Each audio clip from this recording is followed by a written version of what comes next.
बिस्मिल्लाहिर्रहमानिर्रहीम। अस्सलाम वालेकुम स्टूडेंट्स, मैं हूं सैयद लुकमान आरिफ और आज हम नेक्स्ट चैप्टर स्टार्ट करेंगे मैयज़ ऑफ सेंट्रल टेंडेंसी और एवरेजेस। और इसमें आज हम जो टॉपिक्स करेंगे उनमें सबसे पहले हम एवरेज को डिस्कस करेंगे और इसके बाद criteria of satisfactory average, types of averages. उसके बाद हम अर्थमेटिक मीन को डिस्कस करेंगे, प्रॉपर्टीज़ ऑफ अर्थमेटिक मीन और इसकी कैटेगरीज। इसके बाद हम एग्जांपल्स करेंगे अर्थमेटिक मीन की। तो सबसे पहले हम एवरेज को डिस्कस करते हैं। एवरेज, फॉर एग्जांपल एक प्लेयर है, बाबर आजम को ले लेते हैं। तो बाबर आजम के हम चेक करते हैं कि जितने भी उसने मैचेस खेले हैं उसमें उसका जो स्कोर है उसकी एवरेज क्या है। तो हमारे पास डिफरेंट मेथड्स हैं जिससे हम उसकी एवरेज फाइंड कर सकते हैं। सपोज़ हमारे पास जितने भी उसके स्कोर है, जितने भी मैचेस, डिफरेंट मैचेस में डिफरेंट स्कोर्स हैं, उनको हम ऐड करेंगे और डिवाइड करेंगे नंबर ऑफ़ मैचेस, जितने मैचेस उसने खेले हैं। तो हमारे पास उसकी जो एवरेज जो रन रेट होगा वो आ जाएगा। तो इस तरह से हम एवरेज फाइंड कर सकते हैं। एवरेज फाइंड करने के लिए हमारे माइंड में दो मेन पॉइंट्स होने चाहिए। एक तो ये है कि हमारे पास हम जो एवरेज वैल्यू फाइंड करेंगे वो हमारे पास जो डाटा गिवन होगा, जो जो भी डाटा हमें गिवन है स्टैटिस्टिकल, उसकी रेंज में होना चाहिए, वो वैल्यू उसकी रेंज में होनी चाहिए। इसके बाद सेकंड ये कि जो हमारी वैल्यू आएगी एवरेज, वो चेंज नहीं होगी कि हम डाटा को अरेंज करें असेंडिंग ऑर्डर या डिसेंडिंग ऑर्डर, डिफरेंट ऑर्डर्स में हम अरेंज करें तो वो हमारी जो वैल्यू होगी एवरेज की, उस पर इस चीज़ का कोई इफ़ेक्ट नहीं होगा। ये दो मेन पॉइंट्स हमारे माइंड में होने चाहिए। इसके बाद है क्राइटेरिया फॉर सेटिस्फैक्ट्री एवरेज। तो एक सेटिस्फैक्ट्री एवरेज फाइंड करने के लिए कुछ क्राइटेरियाज हमें गिवन हैं, कुछ मेन पॉइंट्स हैं। इसमें फर्स्ट है रिगरसली डिफाइंड, कि हमारा डाटा जो है वो बिल्कुल कंप्लीट होना चाहिए, कोई भी चीज़ मिसिंग नहीं होनी चाहिए। नेक्स्ट पॉइंट है based on all the observation made, कि जितनी भी हमें ऑब्जर्वेशन गिवन हैं उन पे बेस करना चाहिए। नेक्स्ट पॉइंट है simple to understand and easy to interpret, simple होना चाहिए, इजीली अंडरस्टैंड किया जा सके और इंटरप्रेट किया जा सके। Quickly and easily calculate.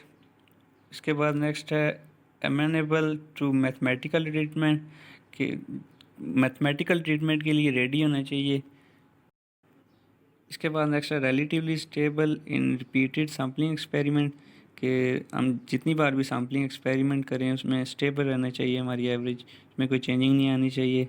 Last point है not unduly influenced by abnormally large और स्मॉल ऑब्जर्वेशन, कि जो हमारे डाटा में स्मॉल या लार्ज ऑब्जर्वेशन है उनकी वजह से इन्फ्लुएंस नहीं होना चाहिए, कोई इफ़ेक्ट नहीं आना चाहिए हमारी एवरेज पे। ये कुछ मेन पॉइंट्स थे एक सेटिस्फैक्ट्री एवरेज हासिल करने के लिए। नेक्स्ट है टाइप्स ऑफ एवरेजेस। तो टाइप्स ऑफ एवरेजेस में हमारे पास जो 5 टाइप्स हैं एवरेज फाइंड करने के लिए, उनमें फर्स्ट है अर्थमेटिक मीन, इसके बाद geometric mean, harmonic mean, median और मोड। ये मेथड्स हैं हमारे पास जिनकी मदद से हम एवरेज फाइंड कर सकते हैं। इसमें हम आज इस वीडियो में अर्थमेटिक मीन को डिस्कस करेंगे। मोस्टली एवरेज फाइंड करने के लिए जो मेथड यूज़ किया जाता है वो अर्थमेटिक मीन है। ये सिंपल है, इजी है, इजी टू कैलकुलेट है और इसे हम सिंपली मीन भी कहते हैं। इसमें जो अर्थमेटिक मीन फाइंड करने के लिए जो हमारे पास फार्मूला है, इसमें sum of all of the observations divided by number of the observations, कि हमारे पास जितनी भी ऑब्जर्वेशंस होंगी हम उनको ऐड करेंगे, उनकी वैल्यूज़ को ऐड करेंगे। जो हमें डाटा होगा, हमारे पास डाटा गिवन होगा, जैसा कि एक क्रिकेटर है तो उसके अगर हमने एवरेज फाइंड करनी है, एवरेज स्कोर फाइंड करना है, तो हम उसका जितने भी मैचेस में उसका स्कोर होगा उसको ऐड करेंगे और डिवाइड कर देंगे नंबर ऑफ ऑब्जर्वेशंस, यानी कि उसने जितने मैचेस खेले हैं उसे डिवाइड कर देंगे, हमारे पास मीन या एवरेज फाइंड हो जाएगी। इसके बाद properties of arithmetic mean. Arithmetic mean की प्रॉपर्टीज़ 4 हमें गिवन है। इसमें फर्स्ट है the sum of the deviations of the value x i from their mean x bar is zero, कि हमारे पास जो एक्स आई की वैल्यूज़ हैं, जब उनको हम एक्स बार जो हमारा मीन फाइंड किया है उसमें से हम जब माइनस करेंगे तो वो ज़ीरो के इक्वल आना चाहिए। जैसा कि नीचे गिवन है समेशन इनटू एक्स आई माइनस एक्स बार, इसे डेविएशन कहते हैं। तो एक्स आई से हम जब माइनस करेंगे एक्स बार की वैल्यूज़ को, फिर उसका सम लेंगे, समेशन अप्लाई करेंगे, तो वो अगर तो वो ज़ीरो के इक्वल आता है तो इसका मतलब है हमने जो मीन फाइंड किया है वो करेक्ट है, इसमें कोई मिस्टेक नहीं है। लेकिन अगर वो ज़ीरो के इक्वल नहीं आता तो इसका मतलब है हमने जो मीन फाइंड किया है वो उसमें कोई मिस्टेक है, हमने सही प्रोसीजर फॉलो नहीं किया। ग्रुप और अनग्रुप डाटा दोनों के लिए गिवन है। ग्रुप डाटा के लिए साथ हम एफ आई यूज़ कर लेंगे फ्रिक्वेंसी के लिए। इसके बाद सेकंड प्रॉपर्टी है the sum of the square of the deviation of the values of a variable is least when the deviation are measured from their mean. कि जब हम सपोज़ हम एक डेविएशन फाइंड करते हैं एक्स आई माइनस एक्स बार हमारा जो मीन फाइंड किया है वो, इससे हम डेविएशन फाइंड करते हैं, फिर उसका स्क्वायर लेते हैं और इसके बाद हम एक और डेविएशन फाइंड करते हैं कोई भी कांस्टेंट वैल्यू लेके जिसको हम ए से डिनोट किया है। तो जो हमारा सम ऑफ द डेविएशन होगा एक्स बार के लिए जो हम निकालेंगे वो उसकी जो वैल्यू होगी वो किसी भी दूसरे कांस्टेंट की वैल्यू यूज़ करके हम फाइंड करेंगे, उससे स्मॉल होगी। स्मॉलेस्ट वैल्यू हम हमारी जो डेविएशन होती है मीन का जो डेविएशन हम फाइंड करते हैं वो लीस्ट होता है, वो किसी भी और कांस्टेंट की वैल्यू इसका डेविएशन से लीस्ट होता है, यानी कि सबसे स्मॉलेस्ट जो वैल्यू फाइंड होगी वो मीन की डेविएशन से फाइंड होती है। ग्रुप और अनग्रुप दोनों के लिए गिवन है। इसके बाद थर्ड प्रॉपर्टी है कि जब हमारे पास डिफरेंट मीन गिवन है, different samples give, if x bar one x bar two up to x bar k be the arithmetic means of k distribution with respective frequencies n1 n2 nk, the combined mean x bar c of the whole distribution is given by। तो हम ये formula हमें given है कि हमारे पास जब हमारे पास डिफरेंट मीन्स गिवन हैं और उनके साथ उनकी जो फ्रिक्वेंसीज़ हैं वो भी गिवन हैं, तो हम ये हमारे पास फार्मूला है एक्स पावर सी, इसकी मदद से हम जो कंबाइन इन सारे मीन्स का कंबाइन मीन फाइंड कर सकते हैं। इसके बाद लास्ट है if x1 x2 up to xn be the n observations having arithmetic mean x bar and if y is equal to ax plus minus b then y bar is equal to ax bar plus minus b where a and b are any two numbers and a is not equal to 0. This is called linear transformation of x into y। क्या हमारे पास values given हैं x1 x2 up to xn और हमारे पास arithmetic mean है इन values का जिसे हम x बार से डिनोट करते हैं। तो जब हमारे पास लीनियर इक्वेशन है, इसको जब हम ट्रांसफॉर्म करेंगे y bar is equal to x bar plus minus b, तो हमारे पास जो ए की वैल्यू है वो ज़ीरो के इक्वल नहीं होना चाहिए। कोई भी हमारे पास नंबर हैं ए और बी, तो इनकी वैल्यूज़ जो हैं वो ज़ीरो नहीं होनी चाहिए। और एक्स की मदद से जब हम वाई की वैल्यूज़ फाइंड करेंगे तो इसे हम कहेंगे linear transformation of x into y. हमारे पास जो डाटा होता है जिससे हमने अरिथमेटिक मीन या एवरेज फाइंड करनी है वो दो किस्म का होता है, एक अनग्रुप डाटा और दूसरा ग्रुप डाटा।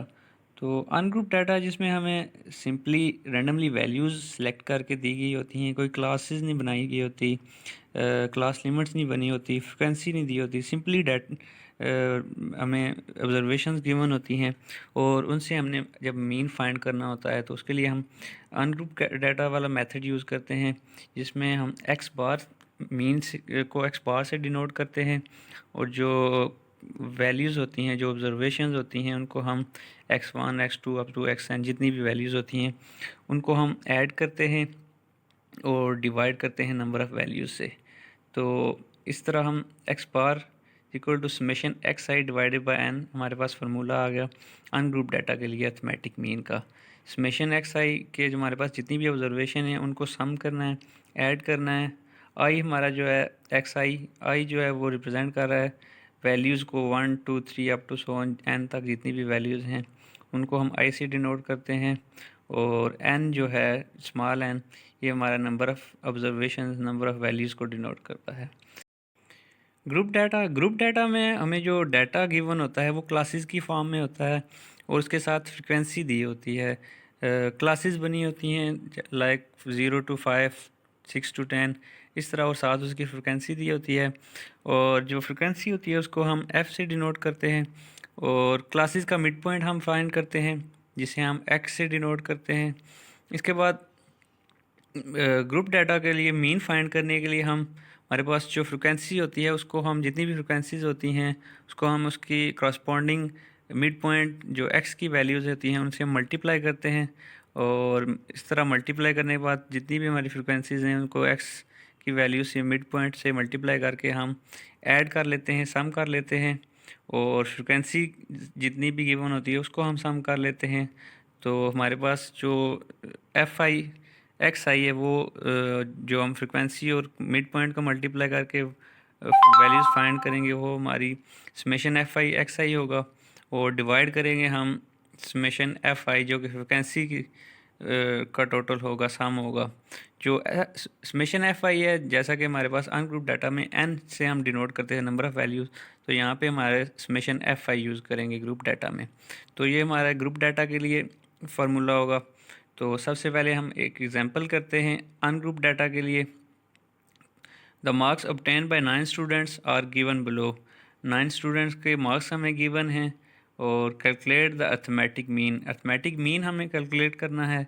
तो देखिए हमारे पास यहाँ पे जो डाटा है वो अनग्रुप है, यहाँ पे कोई क्लासेस नहीं बनी, फ्रिक्वेंसी नहीं दी गई, सिंपली हमें जो 9 स्टूडेंट्स हैं उनके जो मार्क्स हैं वो दिए गए हैं। तो हमने एवरेज फाइंड करनी है कि एवरेज मार्क्स कितने हैं।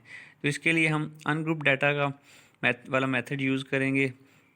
इसके लिए सबसे पहले हम वैल्यूज़ को ऐड करेंगे, जितनी भी हमारे पास वैल्यूज़ हैं जो मार्क्स हैं स्टूडेंट्स के उनको हम ऐड करेंगे, सम करेंगे, तो हमारे पास समेशन एक्स आई की वैल्यू आ जाएगी 360। और इसके बाद हमारे पास जो वैल्यूज़ हैं टोटल जो स्टूडेंट्स का डाटा है वो 9 स्टूडेंट्स हैं, तो एन हो हमारा 9 होगा। तो फार्मूला हमारे पास जो अनग्रुप डाटा के लिए वो है समेश X power is equal to summation x I divided by N.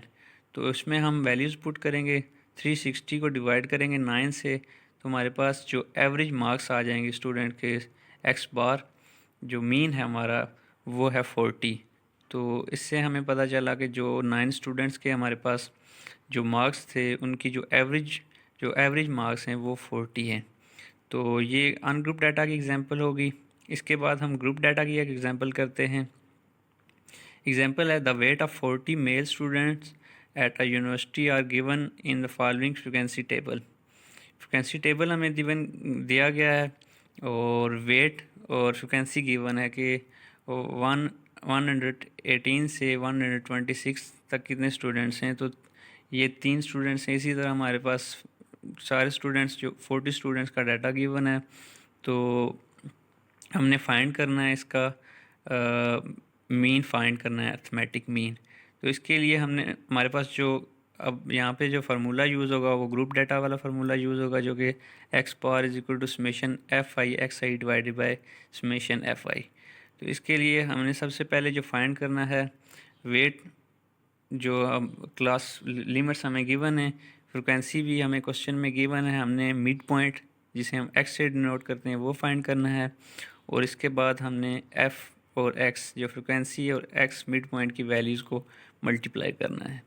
तो हमारी फ़र्स्ट क्लास जो थी 118 टू 126 है, और इसकी जो फ्रिक्वेंसी है वो है 3। तो इसका मिड पॉइंट कैसे हम फाइंड करेंगे? मिड पॉइंट के लिए हमारे पास फार्मूला है lower class limit plus upper class limit divided by 2। तो इस तरह से लोअर क्लास लिमिट हमारी फर्स्ट क्लास की वो है 118, और अपर क्लास लिमिट 126 है। इन दोनों वैल्यूज़ को हम ऐड करेंगे और डिवाइड करेंगे 2 से, तो हमारे पास जो फर्स्ट क्लास है इसका मिड पॉइंट फाइंड हो जाएगा 122। तो ये हमारा मिड पॉइंट आ गया फर्स्ट क्लास का। इसके बाद हम एफ एक्स, क्योंकि हमें ग्रुप डाटा का मीन फाइंड कर रहे हैं तो इसके लिए हमें एफ एक्स की वैल्यू फाइंड करनी है। तो फ्रिक्वेंसी की वैल्यू को मिड पॉइंट की वैल्यू से मल्टीप्लाई करेंगे, तो हमारे पास एफ एक्स की वैल्यू आ जाएगी फर्स्ट क्लास के लिए 366। इसी तरह जो सेकंड क्लास है उसके हमें फ्रिक्वेंसी की 1 है 5, तो मिड पॉइंट हम फाइंड करेंगे 127 प्लस 135 डिवाइडेड बाई 2 करेंगे, तो हमारे पास मिड पॉइंट फाइंड हो जाएगा 131, और इसकी जो एफ एक्स की वैल्यू होगी वो होगी 655। इसी तरह हमारे पास जितनी भी क्लासेस गिवन हैं उनके हमने मिड पॉइंट्स फाइंड करने हैं, और फिर इसके बाद एफ एक्स की वैल्यू फाइंड करनी है और लास्ट में हमने टोटल फाइंड कर लेना है। फ्रिक्वेंसी की जितनी भी फ्रिक्वेंसी हैं सम ऑफ फ्रिक्वेंसी हमने करना है, समेशन एफ आई फाइंड करना है। तो इसके लिए हमारे पास जितनी भी फ्रिक्वेंसी की वैल्यू हैं हम इनको ऐड करेंगे तो हमारे पास वैल्यू आ जाएगी 40। इसके बाद एफ एक्स की वैल्यू को का सम करेंगे हम, समेशन एफ आई एक्स आई हमारे पास फाइंड हो जाएगा। तो summation F I x I की वैल्यू हमारे पास 5879। तो फार्मूले में पुट करेंगे values. Summation F I x I की हमारे पास वैल्यू आई थी 5879 और समेशन एफ आई की वैल्यू थी 40। तो डिवाइड करेंगे 40 से तो हमारे पास ग्रुप डाटा के मीन आ जाएगा, एवरेज आ जाएगी 146.975। तो इस तरह से हमने ग्रुप डाटा और अनग्रुप डाटा दोनों की एक एक एग्जांपल कर ली। इसके बाद नेक्स्ट वीडियो में हम हमारे पास जितने भी रिमेनिंग मेथड्स हैं एवरेज फाइंड करने के लिए वो हम करेंगे। कोई पॉइंट समझ ना आया हो तो आप पूछ सकते हैं। थैंक यू, अल्लाह हाफिज़।